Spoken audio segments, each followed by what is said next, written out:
Hey everybody, this is Charlie McCoy from Nashville. You're listening to Dave Lefkowitz on Dave's Gone By on UNC Radio. Welcome back to Dave's Gone By on this very special Saturday morning. I've got to be careful not to make this intro even longer than the interview, just because there's so much to say about the musician that we're going to be talking to. His name is Charlie McCoy. And if his name perhaps doesn't ring the bell that some of the legendary pop stars do, well, you've heard him on their records, not to mention his own records. Let me just give you the stats on this guy. He did 14 albums for the legendary Monument Records and a bunch of albums after that. He has done more than 12,000 studio sessions for other artists. At one point, he was doing 400 sessions a year for like a decade and a half. He's in the Country Music Hall of Fame. He's been in the music business now more than 5 decades. He won a Grammy for his 1972 album, The Real McCoy. And Charlie McCoy has worked with, all right, I'm going to take a deep breath to get some of these names out, just people like Bob Dylan, Conway Twitty, Johnny Cash, Dolly Parton, Loretta Lynn, George Jones, Ray Stevens, Chet Atkins, Gordon Lightfoot, Ringo Starr, Simon and Garfunkel, Perry Como, Elvis Presley. I don't know if this is the greatest thing or not, that John Lennon, in his early harmonica playing with the Beatles, was influenced by the style of the man that we are going to talk to right now. He is Charlie McCoy. He is coming to Greeley tomorrow afternoon on a bill with Richard Kaiser and Floyd Kramer over at the UCCC. There's my intro. Welcome to Greeley, Charlie McCoy. Thank you, Dave. It's nice to be with you this morning. Well, nice to have you here. And you told me before we started this that you have never been to Greeley, Colorado. Never have. I've been to Denver a few times, but never to Greeley. Looking forward to it. Well, yeah, and I also mentioned that you came at a particularly odd time for what's going on in northern Colorado. Have you, in all your experiences, been to natural disasters and floods and fires and things like that? Well, we had the biggest flood in 500 years in 2010 here in Nashville. Oh my gosh. Well, and what was that like for you personally? Well, I mean, we were safe. We live up on a hillside, but this city was a lot of trouble here. I guess the best way to explain it, number one, we had water in the first row of the seats in the Tennessee Titans football stadium. But the real one that really showed how bad things were, the night after the rain stopped, they did a report on the local news from the Grand Ole Opry House in a boat. Oh my gosh. Yeah. Wow. Yeah, it was tough. Unfortunately, that's what folks are going through, not necessarily where you'll be, not in that west part side of town, but other parts of Greeley and Evans and Fort Collins and Boulder, of course. They're really going through some stuff. Yeah, yeah. As what's kind of nice is that you mentioned that you'll come here for a couple of hours, play some music, and take people's minds off what's been going on. Well, we hope so, that's for sure. Richard Kaiser is a great musician, and also Jason Coleman, the grandson of Floyd Kramer. And when you close your eyes, you think you're hearing Floyd. I mean, everyone plays the notes, but he's got the touch. And, of course, you have the touch, too, on 12 zillion different instruments. But specifically about the concert that's happening on Sunday, is it secular? Because Kaiser is Christian gospel driven. Yeah, we do some gospel, but for the most part, it's secular. So what are some of the kinds of songs that you'll be doing? Well, we do things like On the Road Again, San Antonio Rose, Yakety Axe, Orange Blossom Special. Yeah, it's a real mixture of a mixed bag of songs. Jason does some great things like Make the World Go Away and Freight Train and Oh Lonesome Me. And yeah, so it's basically country, a little gospel thrown in. Very nice. And you guys have done this packaging together before, so you've all played together this show, as it were. Well, we kind of started doing this about 4 years ago down in Florida during the winter. We played at a few RV parks, and so that's kind of how we got started with it. Cool. You'll play, I guess, 90-something% of the time during the show harmonica. That's kind of your quote-unquote instrument. That's 100% of the time. On that show. But, when I thought of you before starting to do some more research, I went, okay, you're the harmonica guy. You're the fellow on, obviously, Five Believers on the Dylan album. That's what people think of you as. But you play how many instruments? Well, I play a few, keyboard, bass, guitar, vibraphone, a little trumpet, little saxophone. You say that with such modesty. It's like a little trumpet. Well, I guess I have to jump to the Dylan stuff already, because you were the trumpet player on Rainy Day Women, numbers 12 and 35, the song that kicked off Blonde on Blonde. I mean, was it just the kind of thing that you were in the studio with Dylan, and you did harmonica, of course, but you played bass mostly on that record and some of his other things, right? Well, the producer asked for a Salvation Army sound, and he said, we need a couple of horns, a trumpet and a trombone. And I said, well, do you need the trumpet to be good? And he said, no, it needs to sound Salvation Army. And I said, okay, I'm your guy. And I called in a buddy of mine, a trombone player, and but I wouldn't classify myself as a legitimate trumpet player like a Herb Alpert or anything like that. Apart from the fact that you were more amateur trumpet player, Bob Johnston, the producer on Blonde, and I guess it was Dylan's idea too, wanted all the musicians kind of drunk for that song. That is a true story? They wanted the attitude. That's not a true story. Oh no! You're kidding. No. We don't really do that here. We don't. It's kind of not permitted. But we pretended real good. Wait, I thought, at first I thought they wanted to get you all high, and you wouldn't do that. You wouldn't go for the marijuana stuff. But that's the way it works. Yeah, no, but I thought they brought in beers and weird kind of drinky things and got you all loopy and loose. So it was all faking? Yes. Oh, man! I guess that's kind of neat in a way, because it sure fooled me. It sounds like a party. Yeah, well, they said to us, I want you guys to whoop it up, And you guys did. We did. We whooped it up. Wow. Now, the rest of the record was more serious and not in that kind of atmosphere. But in the recording studio, gosh, and hopefully this isn't a myth too, that Dylan would just go into a room for hours. The first day in particular, he hadn't finished writing Sad Eyed Lady of the Lowlands. We were called in at 2 p.m. His flight was late. He showed up at 6, and we started recording at 4 a.m. the next morning. Wow. Now, when you're all together, you can't work on other music or just jam for yourselves, because that'll annoy Dylan, who's trying to have a quiet. So you just play cards, or, Yeah, we played cards. We played ping pong. We, told stories.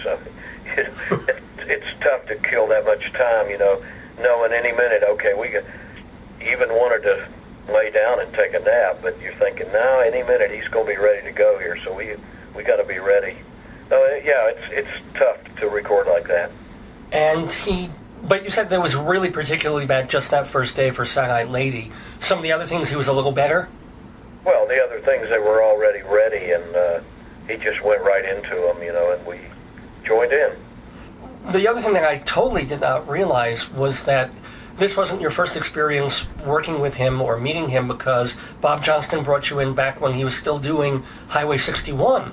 And that I was in New York, and I went over to Bob, promised me Broadway tickets.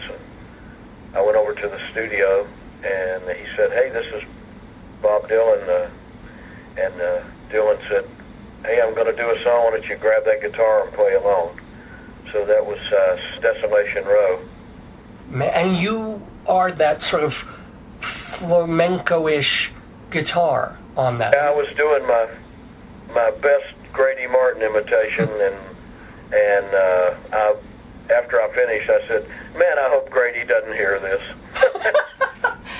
Because compared to him in your mind, oh God, I'm just flubbing it like on the trumpet, whereas... Yeah, well, I've had a lot of people tell me, oh, that Desolation Row is amazing guitar, and I'm thinking, no, it's not.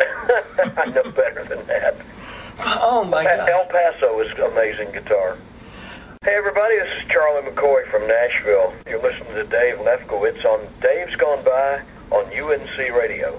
How does it feel, because in Nashville, you give the impression that a lot of musicians all worked together, and back into the 50s and 60s, everybody knew each other. You were always working with the same people, and it was kind of down home. There was no sense of necessarily awe, just respect. Was it different? Did you already know that when you walked into a Dylan session, or Simon and Garfunkel, or people like that, was it different? No, it wasn't different. I mean, when they recorded in Nashville, it wasn't different because we knew everybody except the artists, you know. But right. It happens a lot here. New artists come to town all the time, but all the musicians knew each other, so that was not a problem. But do you get starstruck ever? I mean, if you were working with Presley and, Orbison was almost more like, I wouldn't say family, but you probably knew him well enough that it was more like a friend, perhaps. I must tell you, the first session with Orbison was pretty amazing. You know, I was 20 years old. It was only my second session, and I was pretty much in awe of the whole thing, you know. So it was my dream to do it, and here I was getting my chance, and not only getting my chance, but getting my chance with a big star. What was it like working with him? I assume he was just very shy and nice guy? He was amazing, very soft-spoken, very quiet, but man, when he did that song, it spoke to you. Yeah, I had the privilege of playing on that session. We did Candyman and Blue Bayou, and then I had one more session with him, was Pretty Woman. Same instrument on all those songs? Well, no, I didn't play harmonica. There's no harmonica. Oh. I played baritone saxophone. Baritone? Wow. Hey, everybody, this is Charlie McCoy from Nashville. Also, among the people that you have met and that you have spoken highly of are Elvis Presley. Yeah, what a gentleman he was. We were called in.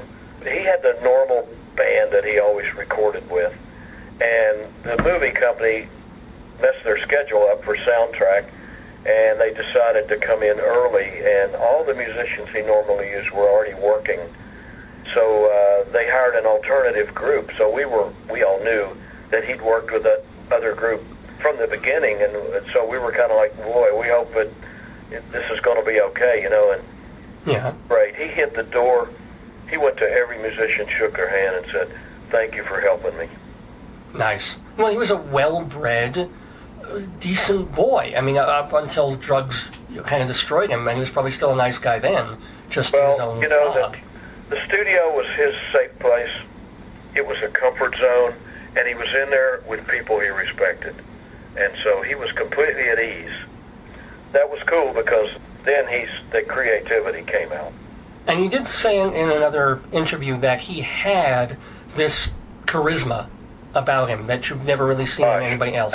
I've never, you know, I was taken back by it because I wasn't prepared for it. The guy, he walks in a room and he commands attention. Johnny Cash was like that. How did you meet Johnny Cash? Oh, I got called to play on a record. By Bob Johnston again? Because Cash was on stage. No. This was way back before Bob Johnston got involved with him. Oh, okay. He was recording with Frank Jones and Don Law way before Johnson ever came to town. So I was asked to play. He did actually a Dylan song. He did "It Ain't Me, Babe." They called me in for that. That was early in the '60s. So this was before you had actually met Dylan and played on Highway 61. Yeah. Cool. Yep. Did your path cross with Cash often, or just? I recorded with him many times. I did Orange Blossom Special with him. I did a song called "Any Old Wind That Blows." Yeah, I recorded with him a lot. Basically, it's just going through these names of folks that you have had sessions with or played on. I mean, Fats Domino. When did you play with Fats Domino? He came into town in the early '80s and did a record. He did an album called The Fat Man, and he was involved with the same producer that was working with Elvis in the end of his career, Felton Jarvis. Mm-hmm. But any memories of working on that session or of Fats Domino? Well, we loved it because most of us were teenagers when he was in his heyday. Mm. It was really cool, and he was such a nice guy, and he just really enjoyed being here, and it was a nice experience. So he came happy, and we were happy. Everybody was happy. Well, are there sessions that you've had that were not so happy? with folks? If they're alive, maybe you don't want to say because you might end up working with them again. But any stories out of school of things that were not so great behavior? Well, I think the big problem is that sometimes in the 70s and 80s, after Ray Charles made his country album, a lot of people wanted to make. They thought it was the in thing to make a country album with a pop artist, and there were several artists that came in, and their companies wanted them to do this, and I think deep down inside they didn't respect the music, and it was, some of those things were not that great of an experience. Can you name any names? Not really. Okay. If they've left this world, you can kind of say, whereas you never know who you'll be working with again. I think that's the mantra of a session musician. It's not important who it was. For the most part, the percentage of sessions that are really great here it's so high, that it's not even hardly worth mentioning. Great. I'm curious about the session that you did. You were on Simon and Garfunkel's The Boxer. It was a great session. I must say, Paul Simon is a genius. He dictated every note that he wanted me to play. Oh, really? Okay. He was exactly right. The guy's a genius. Yeah. Just think about how many different styles of hit records he's made in his career. That's really something special. And then even after they split up, he still continued to make hit records. Yeah, the guy was a genius. Like I say, he dictated every note for me, and he was right. He had heard it in his head what he wanted. Sometimes people can hear things, they don't know how to communicate it, but he communicated it perfectly. There was no doubt about what he wanted. Was Garfunkel there when you were working too, or had he done his thing? No, he was there. He was there. Were they getting along okay at that point? Were they even talking? Oh, yeah. Oh, good. Oh, fine then. The next time I worked with Simon was after the breakup, and I played on his first solo record. One of the people that you mentioned that people haven't heard of, but you had an interesting story about someone named Owen Bradley. Owen Bradley is the architect of the Nashville sound. He was the producer at the time. It was Decca Records. Oh, well, yeah. When I came to town, he was probably producing between 20 and 25 artists. They were all in the charts. Think about this. 3 Christmas standards were all produced by Owen Bradley. Rocking Around the Christmas Tree, Bell Rock, Holly Jolly Christmas. They were all Christmas standards. And I would be willing to bet any amount of money that on each one of those sessions, they probably did 2 or 3 other songs as well. The story that you told about him was that he worked with someone named Wilma Burgess. She only had one hit. Yeah, he told me that was his favorite record he ever produced. But what's your thing about that particular song? Because you were there for the session, I guess. And well, he came up with a really cool arrangement with her vocal and then 2 answers with me and a steel guitar. And the way it all came together was really neat. Plus, the woman was an amazing singer. Oh. I think you mentioned that he somehow took apart the song because it was an ass, so I wasn't going anywhere, and he put it back together and turned it into... He was famous for that. He was quite the musician, and he was famous for taking a song that was going nowhere and figuring out a way to switch it around so it was more interesting. I would love to know specifically, you were there, so how did he change that? So did he switch the chorus around? Was it about the arrangements? What did he physically do to make the song good? Well, it was an arrangement. We had a demo that we listened to, which was nothing like what we ended up doing, and it was his own, like right on the spot. He had a flash, and he said, "Look, let's do this," and he started saying what he wanted us to do, and right on, brilliant. But he used to do that all the time. Cool. We are talking with Charlie McCoy, the legendary Charlie McCoy. I tried to keep my intro relatively short. It didn't work. I don't think I even mentioned that you were the musical director as well as appearing on Hee Haw for a bunch of years.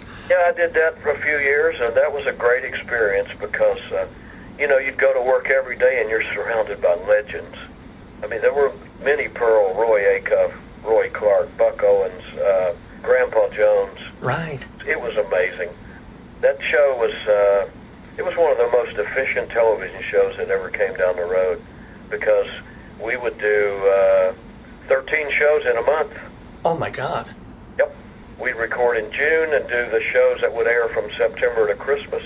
We'd come back in October and do the shows that would air from Christmas till April, and then they'd rerun the whole set. And they had the very clever system they used, which they borrowed, by the way, from Rowan and Martin's Laughing. Right. The style of recording. They would set up a set, like the post office, and do all 13 post office skits back to back.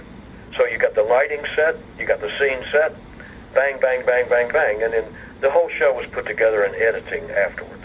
Do you have any particular memories, fond or otherwise, of funny things that happened on Hee Haw? Not necessarily on camera, but... Well, if somebody would ever, if they would ever market the outtakes, they have enough, listen, they have more stuff on outtakes that's funnier than what was on the show.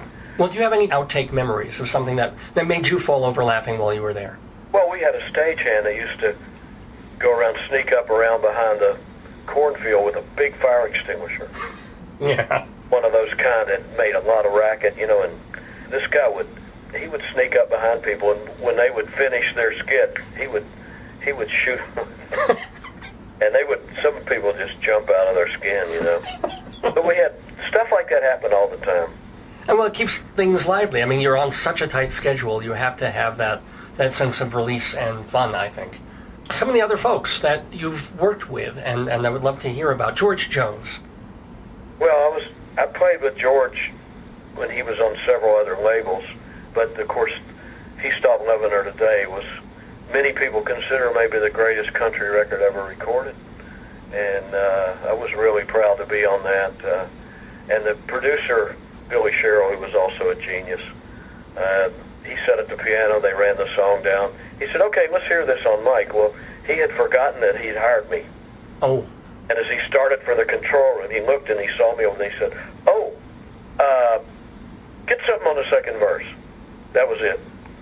Yeah, so it was a pretty amazing record. In an average session that you do for folks, I mean, how many takes does it take to get the song the way it is? I mean, now I guess they do everything in bits and pieces. So you do one little piece here and one verse there. No, they don't. Yeah. We still do it the old way here. Really? Really? So you try and get it, from beginning to end, and then you do little bits. Musicians have the capability of going in and fixing an individual part, but back then, it was, everybody was together. What you hear is what you get. Nobody wanted to be the guy that made everyone else have to do it again. So we were paying pretty close attention. And those records, you listen to them today, and they still sound amazing. All the Patsy Cline, the Brenda Lee, the Conway Twitty, the Tammy Wynette, and that's the way they were made. Everybody together, let's go do it. Do you have memories of Patsy Cline? I never got to work with Patsy. Oh, okay. She passed away, I was just getting my start as a studio player when she was in the plane crash. Oh, I'm sorry. Yeah, she was listed somewhere as one of the people that you did. I played on a record after the fact. Oh. Yeah. Okay. Here's one that kind of flummoxes me. Leonard Cohen's Songs from a Room is mentioned in some places and not in others. Were you there but uncredited? No, I was there. So you were on Songs from a Room. Do you remember which songs, and were you playing bass or what? Playing bass, and no, I don't remember which songs. Any memories of working with Leonard Cohen back then? No, he just, he kind of stared off into space. Yeah. And sang, he wasn't really that sociable. Okay, well, yeah, he was in that poet mode back then. I would imagine, though, conversely, you have played with Ringo Starr. I have. He did an album here called Boku of Blues. Yeah. In 77, and that was fun. And he really enjoyed it. He loved being with Nashville musicians. And I remember there was a news reporter there, and they said, well, can you tell us who your favorite country singer is? And he said, Kitty Wells. Yeah. Okay. All right. Do you have any more memories of him, your interaction with him, or? Not really. Okay. So a lot of the time you go into the studio, you work, you shake a hand, and it really doesn't go much beyond that. No, because, you know, I know a lot of people have this idea about studio work is like, it's like a big, everyone's hanging out and visiting and all that, but, you know, we do a lot of work here. We're very efficient.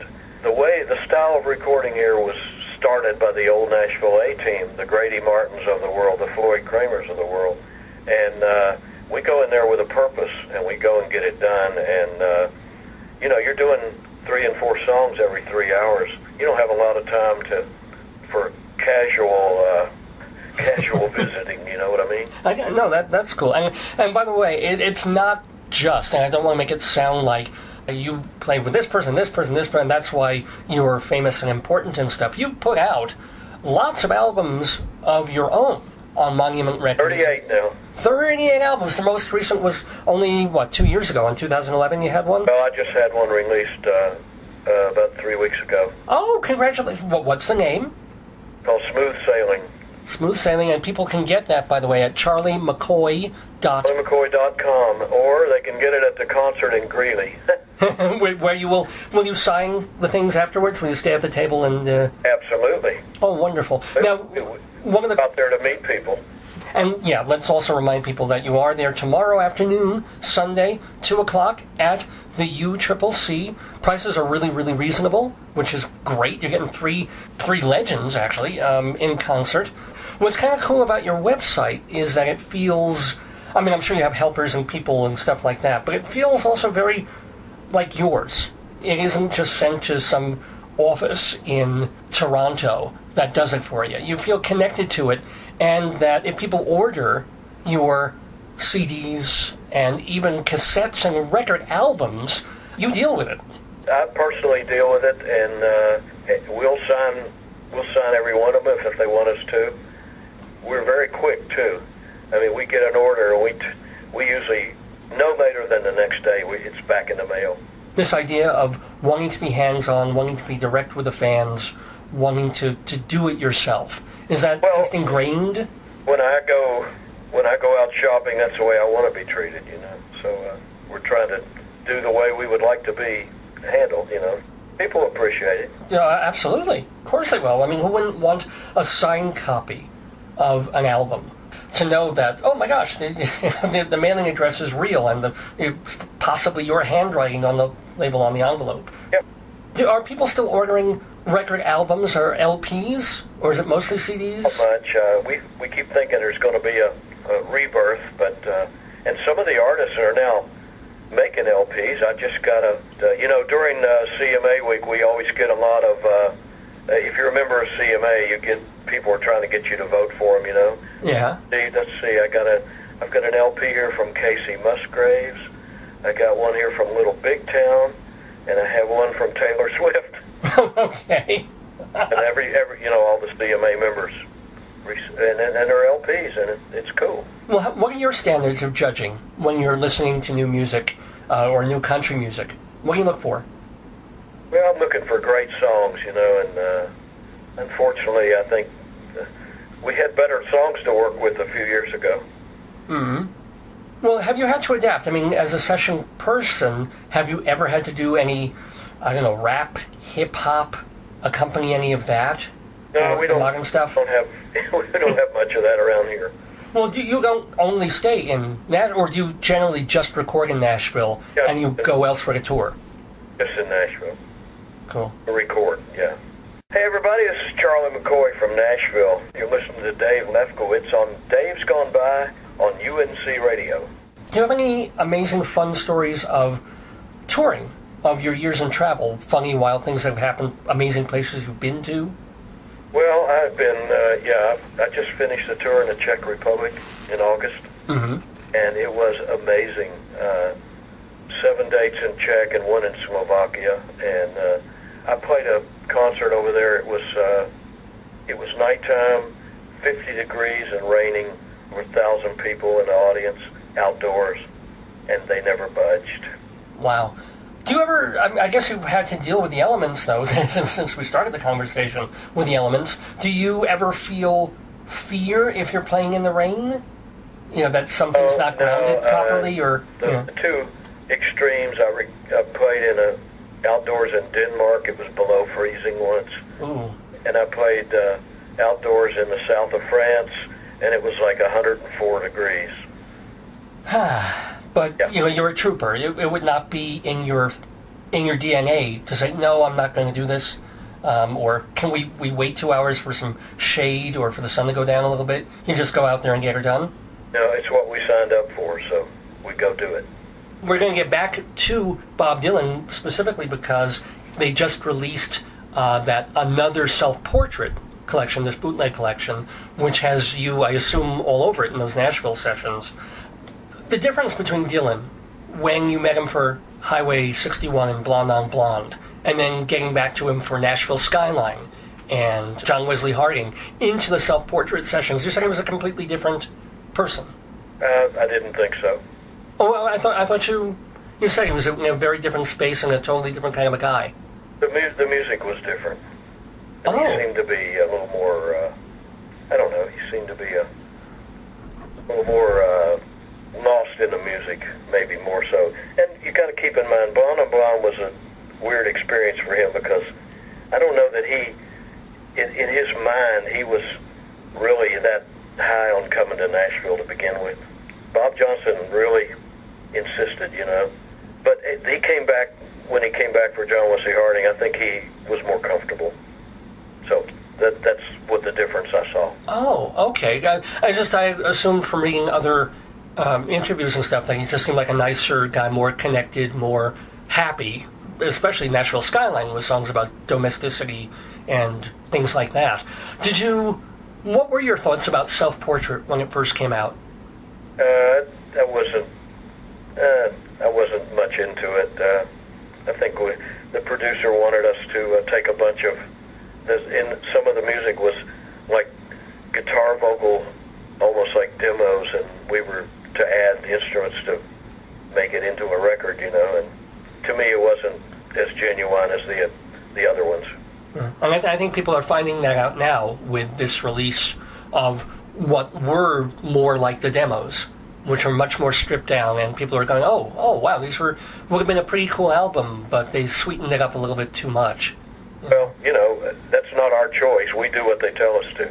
Well, but who was telling you? It was Bob Johnston telling you to do it? What wouldn't have been Dylan, or was it? No, Johnston. Dylan had to approve it ultimately, but Johnston figured, well, let's take it in that direction. Now, moving totally back into a full country direction, I forgot to even ask you about working with Dolly Parton. Yeah, I played on her first record. She came to Monument Records, and Boss Man there had me be session leader, and we did an album called Dumb Blonde. And then later I got to record with her again after she went to RCA. We played on a record called My Tennessee Mountain Home. But, you know, I didn't work with her much. And what about Loretta Lynn? Loretta, I worked with Loretta a lot. With Burrow and Bradley. Was it a thing of, did you know her at all personally? Or, again, were you just there, you did the thing, and... I knew her in the studio, and she was very friendly and really down home, and it was great working with her. Cool. It's not like I'm looking for dirt. I'm just looking for stories or anecdotes or when people are really nice and just little bits about legends that we might not realize or that only you would know. Most of the legends I know are really nice people.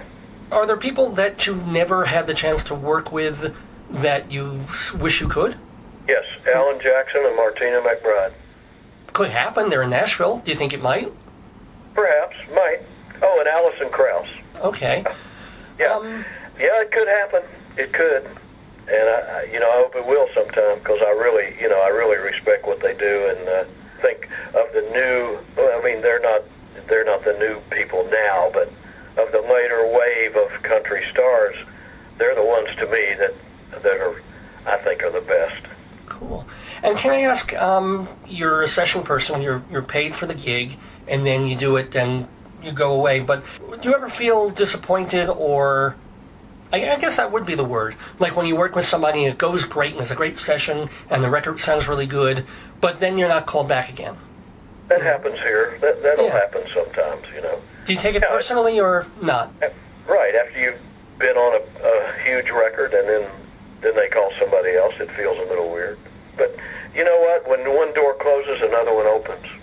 That's a wonderful attitude. And I sure hope people will be opening the doors to the UCCC, the Union Colony Civic Center, tomorrow afternoon at 2 o'clock to see Richard Kaiser and also Jason Coleman, who is Floyd Kramer's grandson, and, by all means, the one and only Charlie McCoy. He will be there. He'll be selling his CDs after the show and autographing them too and shaking hands.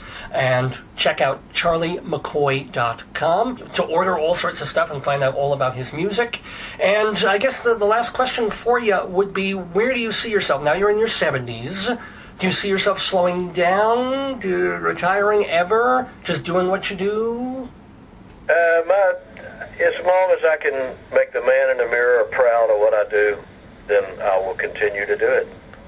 Charlie McCoy, a pleasure and an honor to be talking with you in the neighborhood. Have a wonderful gig in Greeley, terrific studio sessions wherever you are back in Nashville, and terrific touring everywhere as well. Thank you so much. Okay, thank you, and I'm looking forward to saying hi to everybody in Greeley.